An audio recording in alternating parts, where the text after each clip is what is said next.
Isang paalala, ang video na ito ay ayon lamang sa aking sariling pananaliksik. Hindi ko nais na pilitin ang sino man na maniwala sa videong inyong matutunghayan. Kung hindi kayo kumbinsido sa mga impormasyon at taliwas ang inyong paniniwala sa kaalamang aking ilalahad, maaari kayong gumawa ng sarili ninyong pagsisiyasat para sa inyong kakontentuhan. Ang videong ito ay gabay lamang sa mas malalim na kaalaman at pag-intindi at hindi gawa ng isang profesional. Naniniwala ako na malaya tayong magbigay ng opinyon at suhestyon bilang malayang mamamayan ng Pilipinas. Maraming salamat. Kilala si Princess Punsalan bilang matapang, mataray at walang kinatatakutan sa kanyang mga nagiging role sa telebisyon man o pelikula. Sa kanyang mga ginampanan, lagi siyang kinabubwisita ng maraming mga manonood dahil sa kanyang pagiging kontrabida. Subalit alam nyo ba na dumating sa punto ng buhay ni Princess Punsalan na halos sumuko na lang siya dahil sa isang issue sa kanilang pamilya na labis niyang dinamdam.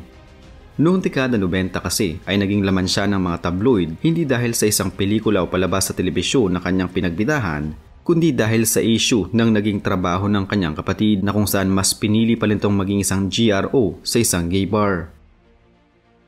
Pero bago natin ituloy ang ating video, lilinawin ko lang na hindi ko sinasabing masama ang pagiging isang GRO sa isang gay bar o kung saan paman. Dahil kung tutuusin, isa itong marangal na trabaho subalit may ilan kasi na ginagawa nila itong puhunan upang kumita ng extra sa pamamagitan ng alam nyo na.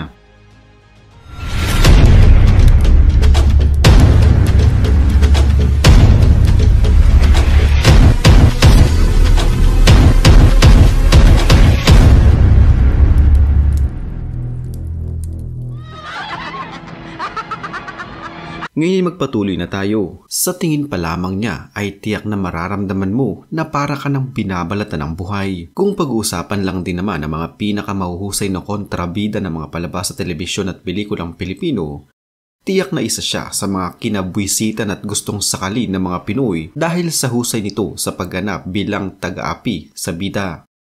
Sino nga ba naman ang makakalimot sa isang Princess Punsalan na talaga namang bigay todo sa kanyang pag-arte bilang kontrabida sa mga palabas?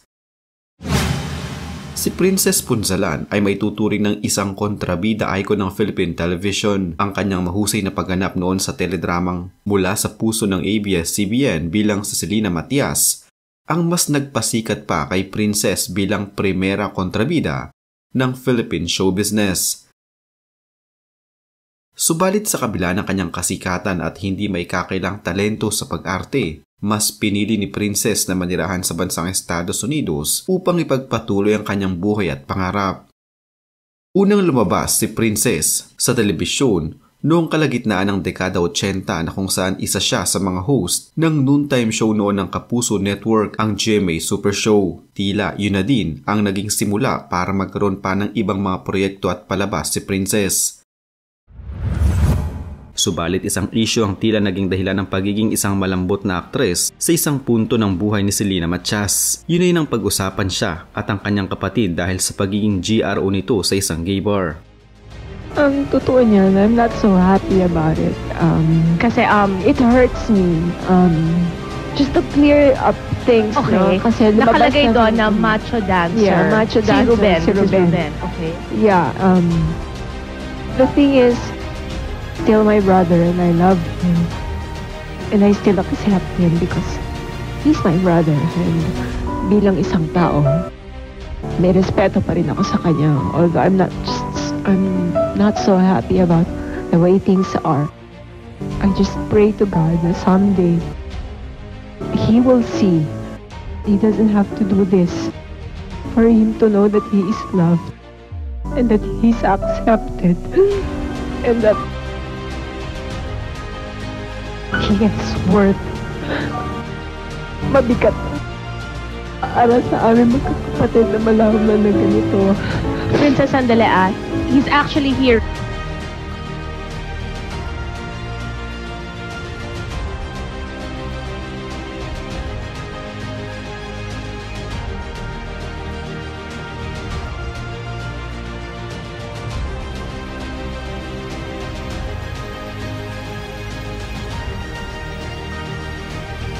Ate Princess, congratulations. We're proud of you.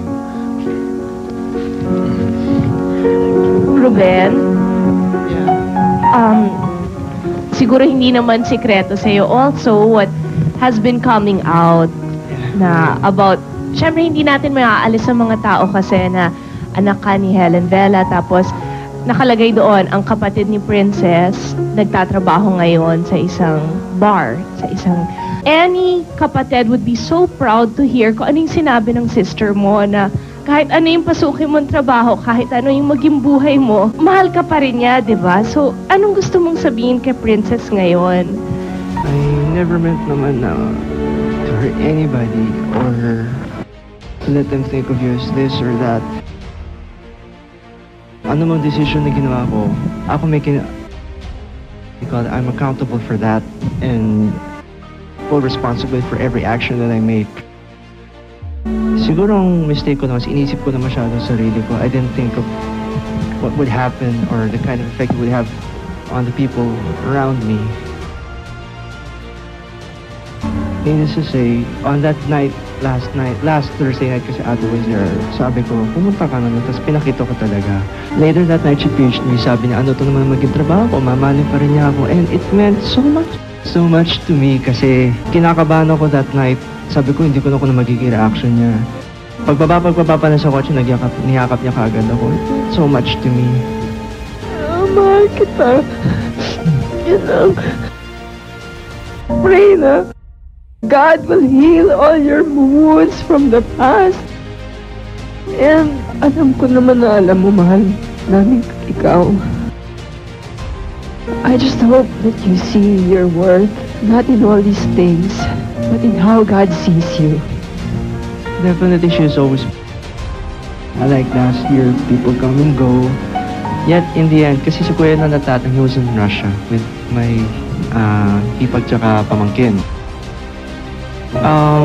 People come and go like barkada, ganyan, but in the end, Ate was always there. Palagi, parang siya yung character na hindi mara-write out sa soap opera. So, in the end, I've noticed na parang hindi ko na-realize yun.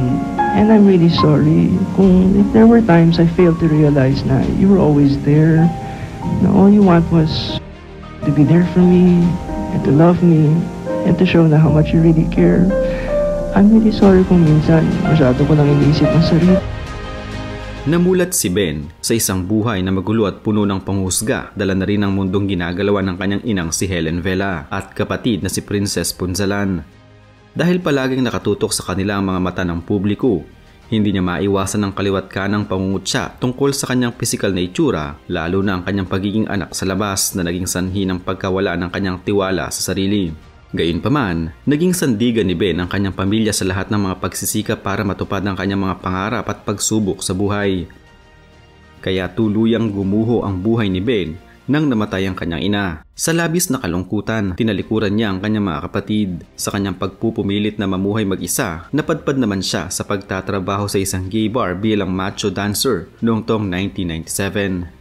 Si Ruben Hernandez ay anak ni Helen Vela sa huli nitong asawa na si Ben Hernandez. Sa ngayon ay pribado ang buhay ni Ruben Hernandez. Meron siyang YouTube channel na paminsan-minsan ay ina-uploadan niya ng mga videos. Subalit magpasa hanggang ngayon ay nananatili siyang pribadong tao. Mula pa man noong mangyari ang issue, maayos ang kanyang naging relasyon sa kanyang ate na si Princess Punzalan at sa iba pa niyang kapatid.